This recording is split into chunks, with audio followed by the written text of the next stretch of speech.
भगवान शिव की आराधना के लिए प्रदोष व्रत का बहुत अधिक धार्मिक महत्व है।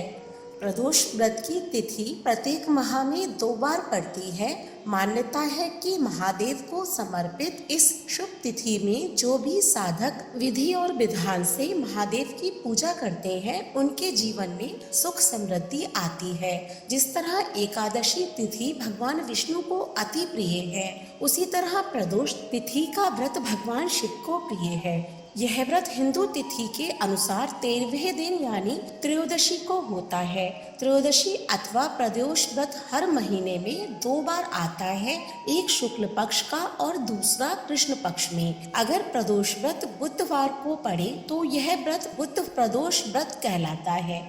इस प्रदोष व्रत को करने से मनुष्य के सभी पाप धुल जाते हैं और उन्हें शिव धाम की प्राप्ति होती है। त्रयोदशी अथवा प्रदोष व्रत करने वाला मनुष्य सदा सुखी रहता है।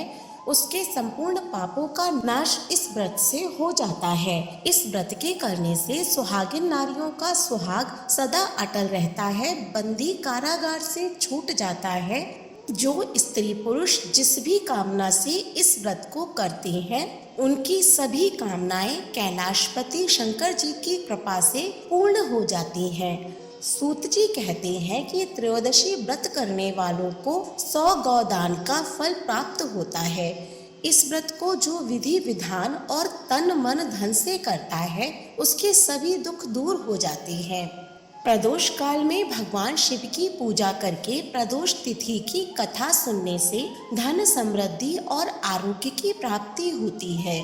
बुध प्रदोष व्रत की कथा सुनने और कहने से सभी तरह के पाप नष्ट हो जाते हैं और भगवान शिव का आशीर्वाद प्राप्त होता है। तो आइए जानते हैं बुध प्रदोष व्रत की विधि व कथा को विस्तार से। इस व्रत कथा को पूर्ण श्रद्धा भाव से तथा संपूर्ण श्रवण करना चाहिए, तभी इस व्रत का फल प्राप्त होता है। तो आइए सुनते हैं बुध प्रदोष व्रत की संपूर्ण कथा। नमस्कार, स्वागत है आपका सनातन ज्ञान और संस्कार चैनल पे। प्रदोष व्रत के दिन व्रती को प्रातःकाल उठकर नित्य क्रम से निर्वृत्त होकर शिव जी का पूजन करना चाहिए। पूरे दिन मन ही मन ओम नमः शिवाय का जाप करना चाहिए और पूरे दिन निराहार रहें। त्रयोदशी के दिन प्रदोष काल में यानी सूर्यास्त से 3 घड़ी पूर्व शिव जी का पूजन करना चाहिए। प्रदोष व्रत की पूजा शाम को 4:30 से लेकर शाम 7 बजे के बीच ही की जाती है। व्रती को चाहिए कि शाम को दोबारा स्नान कर श्वेत वस्त्र धारण कर ले, पूजा स्थल अथवा पूजा गृह को शुद्ध कर लें। यदि व्रती चाहे तो शिव मंदिर में भी जाकर पूजा कर सकते हैं। 5 रंगों से रंगोली बनाकर मंडप तैयार करें और पूजा की सभी सामग्रियों को एकत्रित कर लें। कुश के आसन पर बैठकर शिव जी की पूजा विधि विधान से करें। ओम नमः शिवाय कहते हुए शिव जी को जल अर्पित करें। इसके बाद दोनों हाथ जोड़कर शिव जी का ध्यान करें और इस कथा का श्रवण करें। सूत जी बोले, अब मैं आप लोगों को बुधवार त्रयोदशी व्रत की कथा सुनाता हूँ।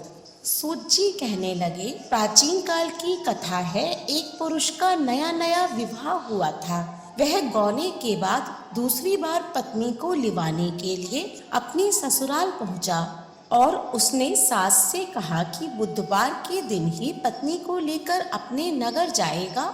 उस पुरुष के सास ससुर ने साले सालियों ने उसको समझाया कि बुधवार को पत्नी को विदा कराकर ले जाना शुभ नहीं होता है, लेकिन वह पुरुष नहीं माना।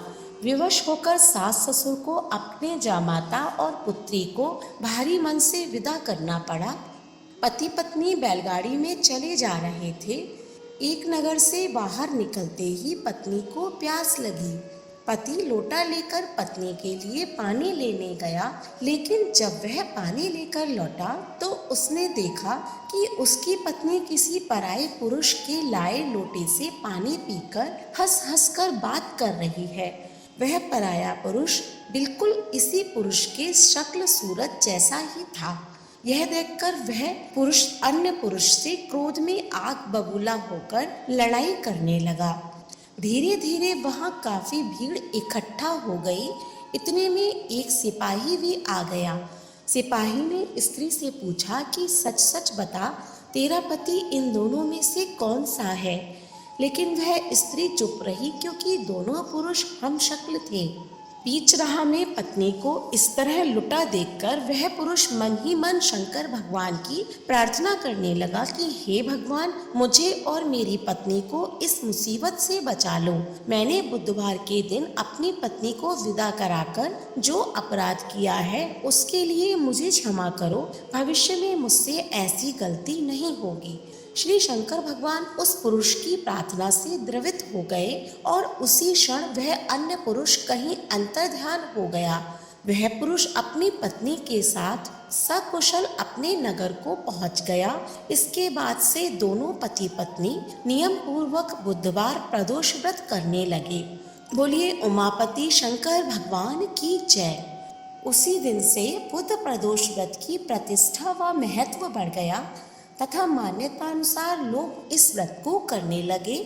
इस व्रत को करने से मनुष्य के सभी कष्ट और पाप नष्ट हो जाते हैं एवं मनुष्य को अभीष्ट की प्राप्ति होती है। बुध प्रदोष के दिन इस कथा का श्रवण अवश्य करना चाहिए, जिससे कि भोलेनाथ आप सभी के सभी प्रकार के कष्टों को दूर करें। आप भी बुध प्रदोष व्रत की इस कथा का श्रवण अवश्य करें तथा इसे ज़्यादा से ज़्यादा शेयर करें, जिससे और लोग भी इस कथा का श्रवण कर सकें। कमेंट बॉक्स में ओम नमः शिवाय लिखना बिल्कुल भी ना भूलें। ऐसे ही धार्मिक वीडियोस देखने के लिए हमारे चैनल को सब्सक्राइब करें। धन्यवाद।